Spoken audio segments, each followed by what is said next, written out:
ni ukugira ngo mbabwire, menya igihe uhagazemo, igihe uhagazemo umenye uko ucyitwaramo, igihe wicayemo umenye uko ucyitwaramo, kubera ko umukiranutsi w'Imana afite uburyo yitwara mu rugamba ahagazemo. Kandi reka nkubwire ngo ibihe bijya bihinduka, igihe kirahinduka. Uyu munsi waba uri mu gihe gikomeye, ariko humura kizahinduka. Uyu munsi waba uri mu gihe cy'amakuba, ariko humura bizahinduka. Uyu munsi waba uri mu buzima bukugoye, nawe wicaramo ukabona burakuruhije, ariko humura bizahinduka. Aravuga ngo rero ikintu cyose kiri munsi y'ijuru kigenewe igihe cyacyo. Aravuga ngo ibihe byose tubona, ibyo byose nabyo bifite iherezo ryabyo. Ngutangarize nshuti yanjye, ngutangarize mwene data, ngutangarize unyumva unteze amatwi, ikintu cyose kiriho kigenewe igihe cyacyo, kandi gifite itangiro kigira n'iherezo. Uyu munsi wa none ntubabazwe n'ubuzima ubayemo, ntubabazwe n'agahinda ubayemo, ntubabazwe n'intambara ubayemo, ntubabazwe n'ibyo uri gucamo, ntubabazwe n'ubuzima uri kunyuramo. Birashoboka ko byemera ko wabicamo,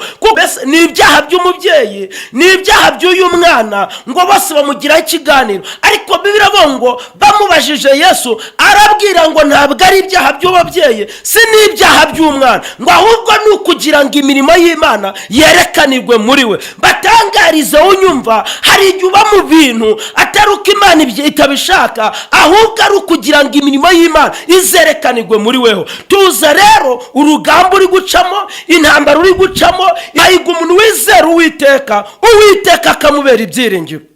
Aravuze ngo azahwana n'igiti cyatewe hafi y'amazi. Ngutangarize muri uyu mwanya, wowe uneze amatwi, gubwa neza, unezerwe, wishime, wumve neza ko hari igihe cyo kugubwa neza, kuko umukiranutsi w'Imana agomba kubaho yizeye, agomba kuba ategereje kugira neza kw'Imana, agomba kubaho yumva ko Imana ihari kandi Imana ishoboye. Nubwo ibiguteye ubwoba bihari, ariko humura, nawe hari Imana igukomeje. Hari yakubwira ngo shuti y'Imana, mwene data unteze amatwi, wowe unegerejeho, wowe uri kumva, humura, hari imbaraga z'Imana, hari uburyo bw'Imana, hari imigambi y'Imana itegerejwe kugira ngo Yesu akugirire neza. Nuhumure rero, kuko hari imbaraga z'Imana, hari ugukomera kw'Imana, hari ijambo ry'Imana Imana izanye muri wowe kugira ngo rigukomeze, kugira ngo rikubake, kugira ngo ushinge imizi ukomere, hanyuma ubashe guhagarara mu gihe cyawe neza. Aleluya. Wowe unyumva komera, wowe unyumva komera, ubyiringiro yuko igiti cyatemwe cyongera kigashibuka.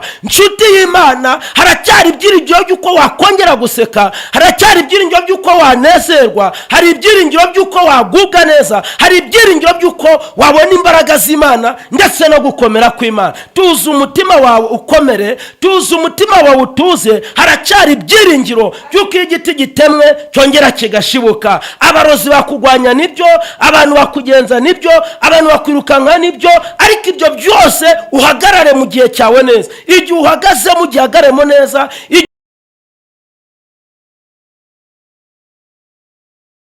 Muraho bene data bakozi b'Imana, nshuti z'umusaraba, turabashuje mu izina ry'Umwami wacu Yesu Kristo. Imana ibahe umugisha. Tubahaye ikaze kuri channel yitwa Tuyisenge Official.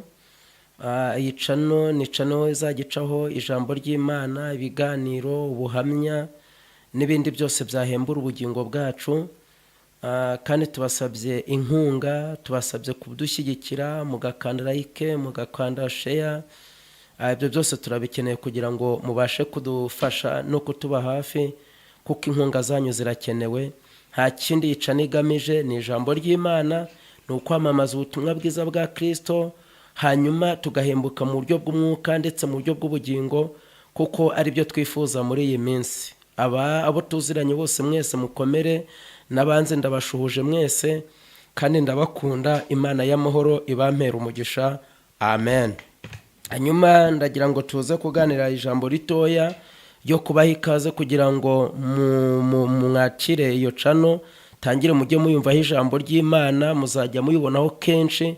Hanyuma nagira ngo tuganire ku ijambo ritoya, hanyuma tumara kuriganiraho ibindi bizajya biza, muzajya muhita mubibona rwose nta kibazo. Reka dusome ijambo riri mu Mubwiriza ibice 3, turasoma dore ku murongo wa mbere tugeze epfo gatoya. Haravuga ngo ikintu cyose kigenewe igihe cyacyo, n'icyagambiriwe munsi y'ijuru cyose gifite umwanya wacyo. Hariho igihe cyo kuvuka n'igihe cyo gupfa, igihe cyo gutera n'igihe cyo kurandura ibikuri, igihe cyo kwica n'igihe cyo gukiza, igihe cyo gusenya n'igihe cyo kubaka, igihe cyo kurira n'igihe cyo guseka, igihe cyo kuboroga n'igihe cyo kubyina, igihe cyo kujugunya amabuye n'igihe cyo kurunda, igihe cyo kuyarunda, igihe cyo guhoberana n'igihe cyo kwirinda guhoberana, igihe cyo gushaka n'igihe cyo kuzimiza, igihe cyo kwimana ndetse n'igihe cyo gutanga. Ndagira ngo tuganire kuri iryo jambo. Reka dushyireho n'irindi riri mu Baheburayo, igitabo cy'Abaheburayo, turasoma ibice 10 hanyuma duhite tuyasengeramo kugira ngo mbahe ikaze. Baheburayo ibice 10 umurongo wa 37 n'uwa 38. Haravuga ngo haracyasigaye igihe kigufi cyane kandi uzaza ntazatinda, ariko umukiranutsi wanjye azabeshwaho no kwizera, nyamara nasubira inyuma umutima wanjye ntuzamwishimira. Hepfo ngo ariko twebwe ntidufite gusubira inyuma ngo turimbuke, ahubwo dufite kwizera kugira ngo tuzakize ubugingo bwacu. Amen. Bakozi b'Imana, nshuti z'umusaraba, nagira ngo tuganire kuri ijambo gatoya. Ijambo mbazane ni ijambo rivuga ngo hagarara mu gihe cyawe neza. Guhagarara mu gihe cyawe neza ni ukumenya igihe uhagazemo, ukamenya aho uhagaze, ukamenya uko uri, icyo gihe ukamenya uko ucyitwaramo kugira ngo uzagisohokemo neza nk'umuntu w'Imana, uzagisohokemo nk'umukozi w'Imana.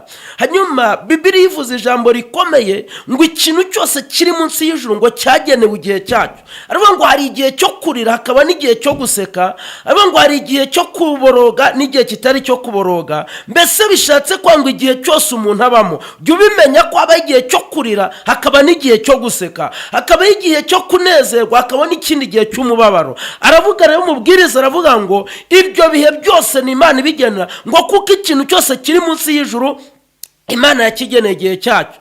Rero mu yandi magambo no muri iyi mbasuhuza kuri iyi cano mbaha ikaze, ni ukugira ngo mbabwire menya igihe uhagazemo, igihe uhagazemo umenya uko ucyitwaramo, igihe wicaye umenya uko ucyitwaramo, kubera ko umukiranutsi w'Imana afite uburyo yitwara mu rugamba ahagazemo. Kandi reka nkubwire ngo ibihe bijya bihinduka, igihe kirahinduka. Uyu munsi waba uri mu gihe gikomeye ariko humura kizahinduka. Uyu munsi waba uri mu gihe cy'amakuba ariko humura bizahinduka. Uyu munsi waba uri mu buzima bukugoye nawe wicaramo ukabona burakuruhije ariko humura bizahinduka. Aleluya. Kuko ijambo rivuga ngo ikintu kiri munsi y'ijuru cyose kigenewe igihe cyacyo. Menya ko igihe cy'umubabaro iyo gihari n'igihe cy'ibyishimo kirahari, igihe cyo kuboroga iyo gihari n'igihe cyo guseka kirahari, igihe cyo kugubwa neza kirahaba n'igihe cyo kunezerwa nacyo kikabaho. Imana itugire neza. Aravuze ngo rero habaho igihe cyo kurira hakaba n'igihe cyo guseka. Ngutangarize ko uyu munsi waba uri kurira ariko ngutangarize ngo hari n'ikindi gihe kibaho cyo guseka. Uyu munsi waba uri mu gihe cyo kubura akazi ariko ngutangarize ngo hari ikindi gihe cyo kubona akazi. Imana itugire neza. Bibiliya iravuze ngo rero iryo jambo ni umubwiriza warivuze. Uyu Salomo ni umunyabwenge kuko yakoze ibintu byinshi kandi akora amateka menshi, yandika iki gitabo. Ageze kuri ibi bice 3 aravuga ngo rero ikintu cyose kiri munsi y'ijuru kigenewe igihe cyacyo. Aravuga ngo ibihe byose tubona, ibyo byose nabyo bifite iherezo ryabyo. Ngutangarize nshuti yanjye, ngutangarize mwene data, ngutangarize unyumva unteze amatwi, ikintu cyose kiriho kigenewe igihe cyacyo kandi gifite itangiro kigira n'iherezo. Uyu munsi wa none ntubabazwe n'ubuzima ubayemo, ntubabazwe n'agahinda ubayemo, ntubabazwe n'intambara ubayemo, ntubabazwe n'ibyo uri gucamo, ntubabazwe n'ubuzima uri kunyuramo. Birashoboka ko byemera ko wabicamo kuko biravuze ijambo rikomeye ngo kandi Imana ijya yemera ko duca mu mibabaro kugira ngo hazavemo amashimwe akwiriye. Imibabaro uri gucamo, ubuzima uri gucamo, imibereho uhagazemo, humura hari n'igihe cyo kwishima, hari n'igihe cyo guseka. Kuko nigeze soma ijambo rimwe iranezeza. Muri Yohana ubutumwa bwiza bwese uko bwanditswe na Yohana ibice 9:1 havuga ngo uwo mwana ngo bamugezeho ngo bamugira ikibazo kuko yavutse ari impumyi, ngo abigishwa ngo mbese ni ibyaha by'umubyeyi ni ibyaha by'uyu mwana, ngo bose bamugira ikiganiro. Ariko Bibiliya ngo bamubajije Yesu arabwira ngo ntabwo ari ibyaha by'ababyeyi si n'ibyaha by'umwana, ngo ahubwo ni ukugira ngo imirimo y'Imana yerekanirwe muri we. Batangarize unyumva, hari igihe uba mu bintu atari uko Imana itabishaka, ahubwo ari ukugira ngo imirimo y'Imana izerekanirwe muri weho. Tuza rero urugamba uri gucamo, intambara uri gucamo, ibi uri gukandagiramo, humura, hari icyo Imana igambiriye gukora, hari icyo Imana igambiriye kurema, hari ujya Imana igambiriye kukunezezamo kugira ngo bimenyekane ko ariyo ishobora ibintu byose. Izina ry'Imana nirihabwe icyubahiro. Uyu mwanya nari nguhaye ikaze. Rero aravuze ngo igihe cyo kurira n'igihe cyo guseka, aronga igihe cyo guhoberana n'igihe cyo kwirinda guhoberana. Ngutangarize unyumva, humura, igihe cyose kigira umwanya wacyo kikagira n'igihe cyacyo, ariko humure. Nkuzaniye ijambo rivuga ngo humura, kuko birakwasomye mu Baheburayo haravuga ngo uzaza ntabwo azatinda, aravuga ngo ariko umukiranutsi w'Imana uwo nguwo we azabeshwaho no kwizera. Niko bimeze, humura mukozi w'Imana, nshuti y'Imana. Bibiliya ivuga ijambo rikomeye ikavuga ngo hahirwa umuntu wizera Uwiteka, muri Yeremiya 17:7 ngo hahirwa umuntu wizera Uwiteka, Uwiteka akamubera ibyiringiro. Aravuze ngo azahwana n'igiti cyatewe hafi y'amazi. Ngutangarize muri uyu mwanya, wowe uneze amatwi, gubwa neza, unezerwe, wishime, wumve neza ko hari igihe cyo kugubwa neza, kuko umukiranutsi w'Imana agomba kubaho yizeye, agomba kuba ategereje kugira neza kw'Imana, agomba kubaho yumva ko Imana ihari kandi Imana ishoboye. Nubwo ibiguteye ubwoba bihari, ariko humura, nawe hari Imana igukomeje, hari Imana igufashe, hari Imana iri kumwe nawe. Nkuzaniye ijambo rivuga ngo hagarara mu gihe cyawe neza. Igihe uhagaze mu gihe hagaremo neza, kuko ubu umukiranutsi w'Imana azabeshwaho no kwizera. Imana itugire neza. Nagiraga rero ngo uhagare mu gihe cyawe neza. Mu gihe cy'ubushomeri bwawe gihagaremo neza, mu gihe cyo kumva utishimye gihagaremo neza, mu gihe abantu bakwanze hagarara neza, mu gihe abantu batakwishimiye hagarara neza. Imana y'amahoro ifite umugambi wo kukugirira neza. Nakubwiraga ngo nshuti y'Imana, mwene datoneze umatwi, wowe unegerejeho, wowe uri kumva, humura, hari imbaraga z'Imana, hari uburyo bw'Imana, hari imigambi y'Imana itegerejwe kugira ngo Yesu akugirire neza. Nuhumure rero, kuko hari imbaraga z'Imana, hari ugukomera kw'Imana, hari ijambo ry'Imana Imana izanye muri wowe kugira ngo rigukomeze, kugira ngo rikubake, kugira ngo ushinga imizi ukomere, hanyuma ubashe guhagarara mu gihe cyawe neza. Aleluya. Wowe unyumva komera, wowe unyumva komera, utuze, wumve imbaraga z'Imana, wumve gukomera kw'Imana. Birashoboka ko ibihe biba bibi, birashoboka ko ibihe bijya bihinduka, birashoboka ko iminsi ibaho igakomera, ariko nkubwireho neza amatwi, iturize, hagarara mu gihe cyawe neza, hagarara mu rugamba rwawe neza, hagarara mu nzira zawe neza, utegereze Imana, kuko nta bindi wakora ahubwo ni uguhagarara mu nzira zawe neza, ugategereza Imana, kandi mu mugambi uhagazemo humura, Uwiteka Imana irahari. Rero nagira ngo ngutangarize, mugabo unyumva, mukobwa unyumva, musore unyumva, Imana iravuze ngo hagarara mu gihe cyawe neza.